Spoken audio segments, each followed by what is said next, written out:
So we may get this on then. Maybe first quarter next year, maybe February, March. We're looking at the first quarter of next year. Yes. Back at Spurs, maybe. Would it be Saudi Arabia? I think the leading contender at the moment, Saudi Arabia, the Middle East. But if not, then I'd like to get it back at Wembley if we can. That was a great. Get another 90-odd thousand. Try and break that record again. You have no problem going to Saudi, have you? We've got the Live Golf and all that, and people saying, we've got the Qatar World Cup at the moment. Dubai had this problem a few years ago. You have no problem going to Saudi, have you? I've no problem going to Outer Mongolia. It doesn't really matter to me. It's the boxing ring and an opponent. I have a gym bag and a gum shield, and I will travel. Not a problem, as I've done many times in the past. However, it's just about getting these fights made now. I think that when both fighters are willing, then it's pretty easy to make a fight, and Usyk seems to be willing. He was ringside, he got on the ring apron, didn't say much. No. He just looked at me, the ugly little man he is. Scary, actually, how ugly he is, but still. Well, it's not a beauty contest, that's for sure. No. So, he does look willing. And then what was exciting was that Joyce got on the ringside as well. Yes. He was like, I want some of this action. So he just jumped off. It was like a WWE scene. And we maybe should have had a Royal Rumble in the ring there and then, but we spoke to talking about that. We spoke to Paddy the Baddie, didn't we? Yeah. 10 days ago, and he's got a big fight this weekend coming up as well. UFC, yeah. Paddy's he's becoming the new face of UFC in this country, so he's very exciting. I like watching him. He's a good guy. And he was talking about. Sorry, Ray. He was talking a lot about mental health, and I know you're very, very keen. You talk about it in the book. You brought the single out. Yeah, we're going to hear that a little bit later. That's still a big important part of your life, Tyson. Most definitely, because no one ever escapes mental health. I don't think you can ever really recover from it. It's not about, I'm recovered and it's gone now. It's just like, well, it's gonna return sooner or later. It's not if, but when it returns. And I think you've just got to prepare yourself and make sure you're ready for when it does return. And over the years, the experience that I've had, I sort of know how to weather the storm a bit better these days. Was that without seeking help, or would you still go to a professional? 100%. The best advice I can give anybody is speak to professionals, because if you wanted a boxing trainer, you wouldn't go to a garden centre, would you?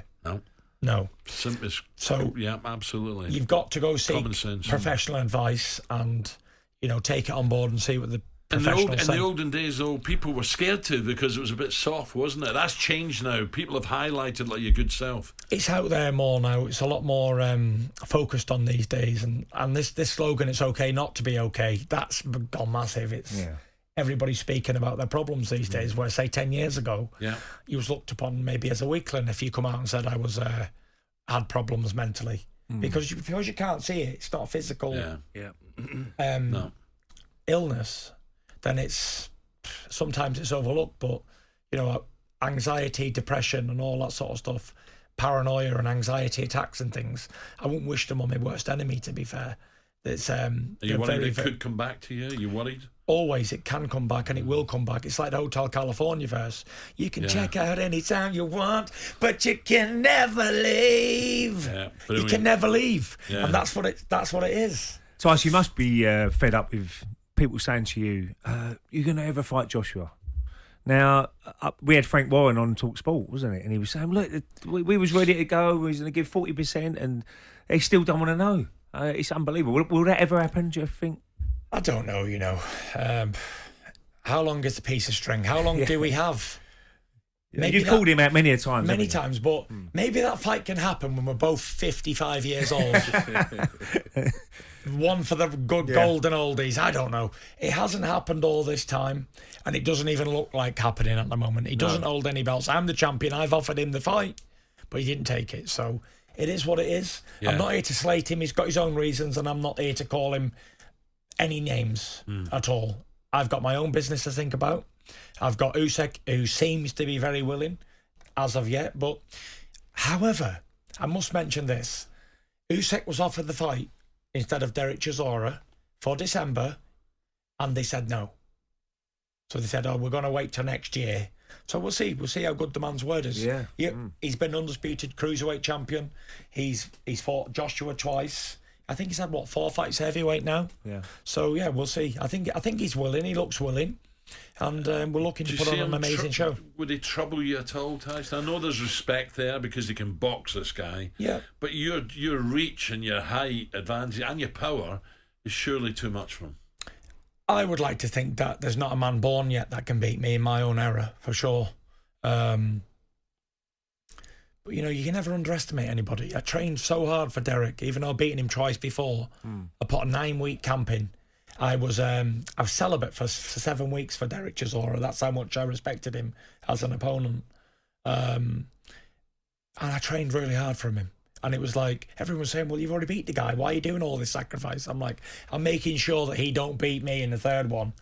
So even though that I'm a lot taller than this guy and I outweigh him by 2 or 3 stone, I would give him the utmost respect as a proper opponent for me. And a bit of advice to Derek, would you say, Derek, enough's enough. That's it now, mate. You know, I can't talk for anybody else, another man. It's entirely up to Derek what he does, but I would like to see Derek retire and maybe take on a lead training role or management. He's so experienced in this game. What Derek Chisora don't know about boxing is not worth knowing. So maybe we could pass that on to younger generation coming through. Maybe he's got a lot more patience than I do. Yeah. And it was a great scene after the fight. I don't know if you see it, Al. In the dressing room, you went to see him and you had a burger, didn't you, together? That was fantastic. And he's got so much respect for you as well. Yeah, it was good, you know. I went backstage to make sure he was all right and all that. I met his kids and his wife. Cool, imagine he's got a beautiful family. Yeah, for sure. Beautiful family. And, you know, sometimes we need saving from our own self. He's got a lot to live for, and why not get out of it while all his faculties are in order? He can't be short of a few quid. Yeah. And he's got 2 beautiful girls and a beautiful wife to live the rest of his life and happily ever after type of ending. Do you think, though, he's thinking, though, if he can get another 1 million, 2 million, you know, in another fight, is it hard for him to turn that down? Maybe there's always going to be offers that's the for thing, someone like Derek, because he's a household name and there's a lot of promoters out there who want to... And he comes to fight. Yeah, he comes to fight, and people want to use his name to build themselves up and-coming prospects and stuff. But there has to be a cut-off point. You know, he's had a lot of opportunities. He's had a lot of big fights. He's got a hell of a resume. I can't tell him to do anything because he's his own man. But I'd like to see him walk away. Like I say, maybe take a lead training role or a management. Yeah. Help somebody else.